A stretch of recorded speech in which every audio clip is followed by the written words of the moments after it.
Hello my friends, this is Linol Anderson here with you guys with the brand new YouTube BitChute video. And as you can see, I'm here at the Vatican in Rome, Italy. This is what we're looking at right here. And my friends, I'm going to expose it for you today, live at the Vatican. I'm going to be exposing this place and that old Pope Francis. And you know, I like to call this place the Lizard's Den, actually. I know it's called the Vatican, but the proper term is the Lizard's Den. Just like Buckingham Palace, that's a Lizard's Den too, because it's a bunch of lizards here, let's be honest. And we're gonna expose all that for you today. So before we get into that, I'm just gonna encourage everybody to hit that subscribe button. As I say, subscribe to survive. I cover it all from NWO, what's going on in the world.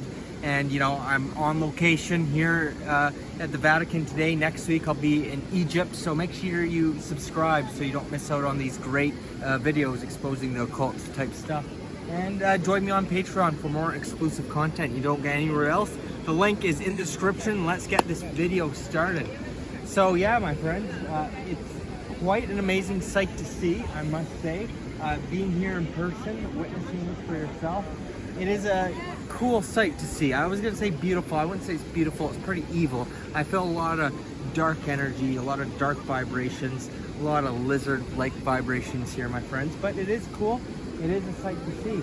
But my friends, we gotta expose it for what it is, you know? There's occult symbolism everywhere, hidden knowledge. Like for example, look at the big obelisk right there.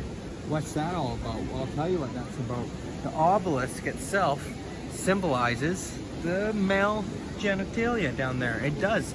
You see it all over the world at all these ancient sites, and it symbolizes that the male, the divine masculine that's ruling the world. See, you got the divine masculine and the divine feminine, right? And it's supposed to be together and balanced. And when it's just the divine masculine, you got chaos, right? Well, that's what they symbolize, and that's what these lizards are all about. But what I really wanted to get into today, my friends, is the current guy who's running the show. Running the show, not really, he's actually a puppet. And that is Pope Francis, right? Well, I like to call him the NWO Pope. That's right, they all are NWO Popes, but he's really taken it to another level, my friends. Really progressing the agenda of the elite class. That's right, we're gonna go over some of the things he's pushing forward, but the main thing I want to talk about right now is how he's pushing forward this one world religion. That's right. In the Bible itself, I believe it talks about how in the end days there would be all the religions would be collapsed, right? And there would be a one world religion. Well, right now you see Mr. Francis himself meeting around with the Abrahamic hosts, and they're trying to combine Islam with Judaism and Christianity, all to lump it into one class. See, that was the goal of the NWO from the very beginning. You know, they created all the religion, right, to separate us all, to divide us, and they've done that for hundreds, thousands of years now, the different religions. But the Bible, you see, it's predictive programming. It's the NWO's predictive programming on how they want things to plan out. So they tell you what they're going to do ahead of time. It's part of their agenda, right? And this was the plan. In the end days, they wanted to collapse everything they built. They want to collapse it all and bring in this one world government, one world system where there's going to be a one religion. Well, you could see Pope Francis is pushing that through now. They just met back in September, I believe, and they're really pushing for this one world religion. So that's in the cards, all part of the end times prophecies.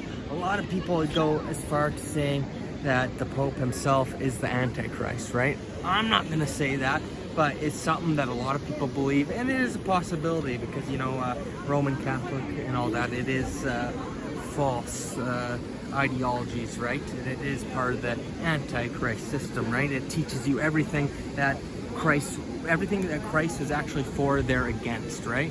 Christ is all about God within, you know, and very spiritual concepts. Well, Catholic and a lot of Christianity, they're total opposite. Like, it's totally opposite of what he taught, right?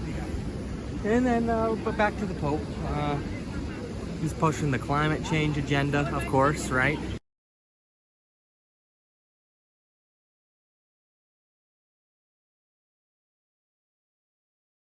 Sitting there we need to do this for the climate, we're in the end days to the climate, blah, blah, blah. He goes on and on. Just look it up, Pope Francis, climate change. You'll see he's one of the main peddlers of the climate agenda, right? So you got that. And then, you know, he's pushing for gun control too. Oh, 100% too.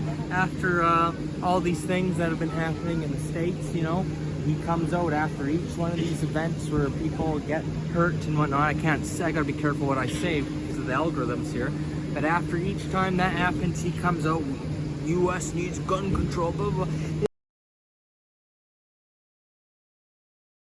It's funny, every single thing that's part of the NWO's agenda, you got Pope Francis coming out, blah, blah, blah, blah, blah.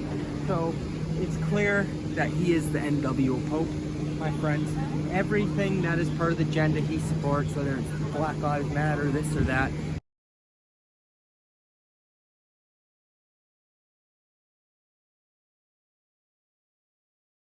He'll be behind it, supporting it. And at the end of the day, my friends, he's just a puppet. At the end of the day, he is just another puppet, and there's even more sinister forces at work behind him.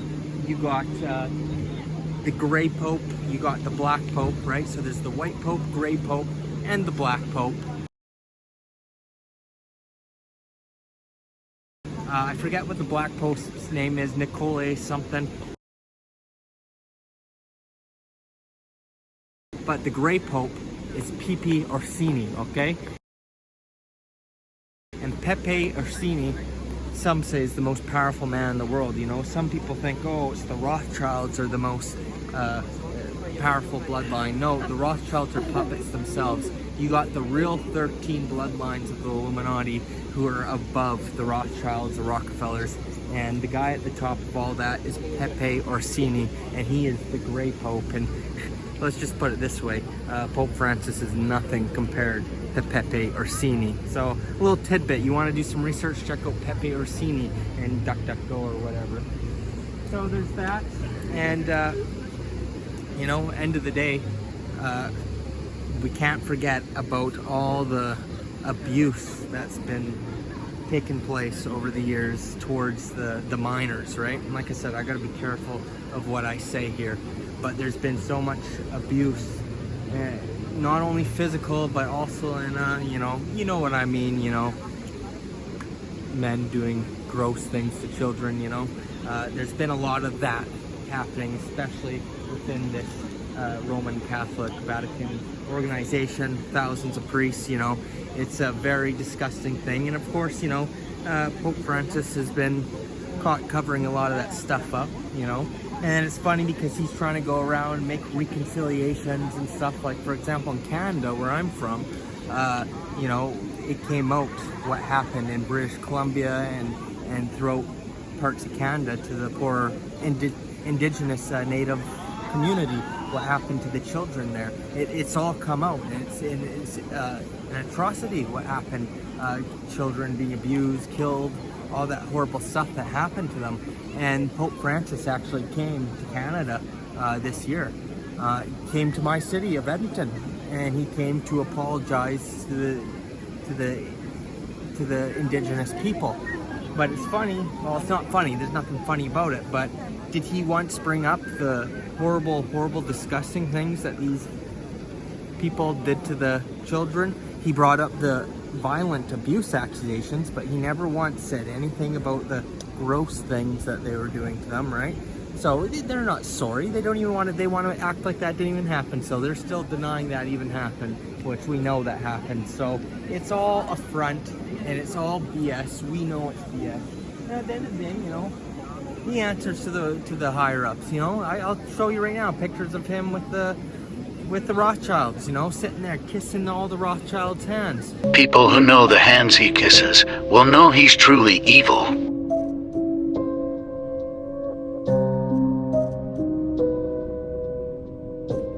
The Catholic Church is nothing but a front. Satan the great deceiver. Just like the healthcare system. That shows you, that really shows you who he answers to at the end of the day. So, end of the day, this is a very fifth place. It's Satanism, okay? It's Satanism. I'm putting out a video. My next video will be of all the reptilian stuff we saw in the Vatican Museum. All the reptilian stuff. Reptilians control the whole show, my friends. It's a very satanic, inverted system.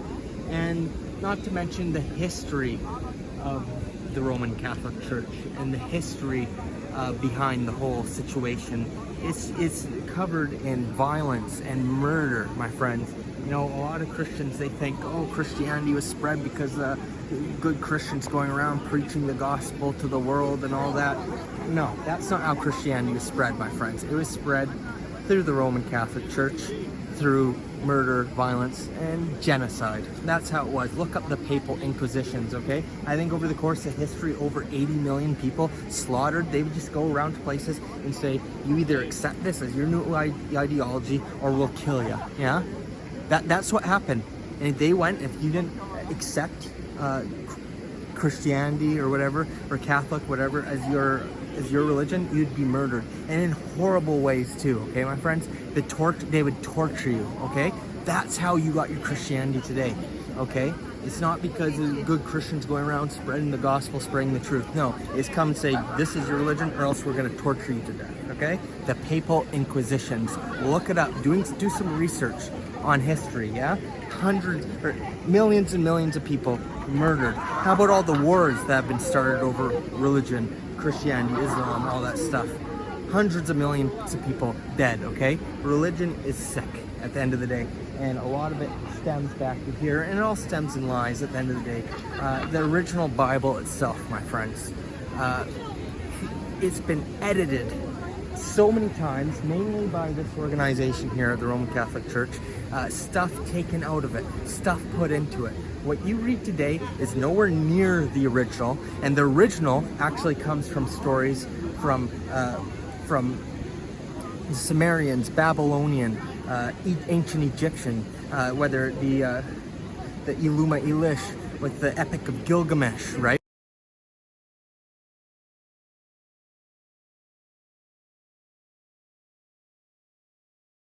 Which a lot of the Bible stories come from that. A lot of it comes from the Emerald Tablets of Thoth. A lot of the stuff in the New Testament with the stuff Jesus was saying. It all comes from those books, okay?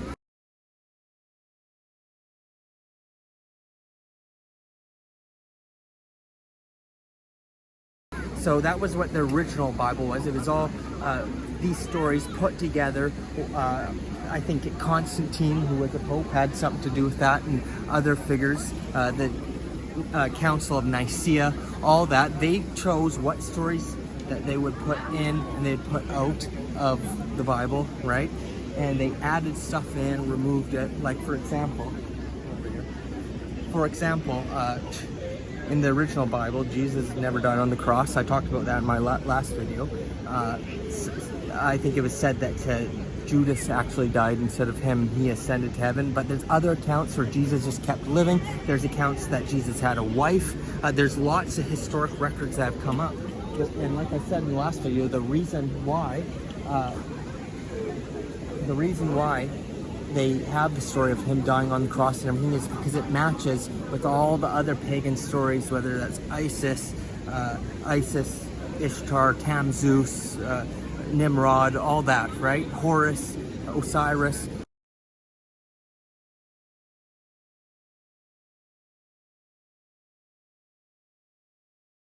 Every ancient religion like this has that story of the Trinity, you know, the Father, the Son, the Holy Spirit, all that. Everyone does it. It all has the same thing. It's all December 25th. It's all the same story. So that's why they came. They edited the Bible. Yeshua, yes, he was a real guy. His name was Yeshua, not Jesus. And he was somebody who was real. He was a real spiritual teacher. He wasn't God or anything like that. But that's what it comes down to. They came, they changed the Catholic Church mainly, changed the whole story to match up with all these other pagan ancient religions. That all comes down to sun worship. At the end of the day, my friends, it's all sun worship. And it's all pagan stuff to control you, reptilian control. And it all originates here. Hell, that's a creation of the Roman Catholic Church. There is no hell, okay? To think that a loving God is going to make you burn in hell and suffer for eternity is just ridiculous. And it was totally a creation of this. The rapture, that again, is another creation of the Roman Catholic Church. And this is all stuff that you could research for yourself. It's not just me and my opinion saying what I think. No, this is all facts that you could research, you document for yourself. There's even dates of when they added this to the Bible. And then of course they took stuff out of the Bible, so much stuff they took out. I think there's multiple, maybe over 20 books or even more that they removed out of the Bible. Yeah, you got the book of Enoch and tons of other sacred books of the Bible that they removed. Why did they remove it out of the Bible? Well, because it's all aliens, right? It exposes how there's extraterrestrial aliens. You know, the Bible is a book of alien contact. Well, the book of Enoch is very blatant and clear about that, so they can't have that. They can't have humanity knowing it's all extraterrestrials and stuff, right? Of course not. In fact, at the Vatican here, they have a secret library where they're hiding evidence that extraterrestrials exist. And also the Vatican has its own telescope called Lucifer, right? And it's looking for alien life. So they know all about that stuff. So, all right. I think I've dropped enough knowledge on you guys today. I got a lot more to say, so I encourage you to join me at my Patreon, the occult class, where I could go into this stuff a lot deeper. But this is the stuff I wanted to say here anyways. Yeah, Patreon, I have an occult class where we're going to be talking about some of the symbolism we saw at the museum. So check it out, my friends. The link is in the description. Smash the like button, share this video with your friends and family, and I hope you guys learned something new. You know, end of the day, this is a very evil place. It's cool to see, though, something to see for yourself, but it is a very evil place to witness, and a lot of evil has been done here, a lot of evil in the name of this place. Millions of people dead because of this place, so you got to expose it. All right, my friends, Lionel signing off. I got more exploring to do here in Italy.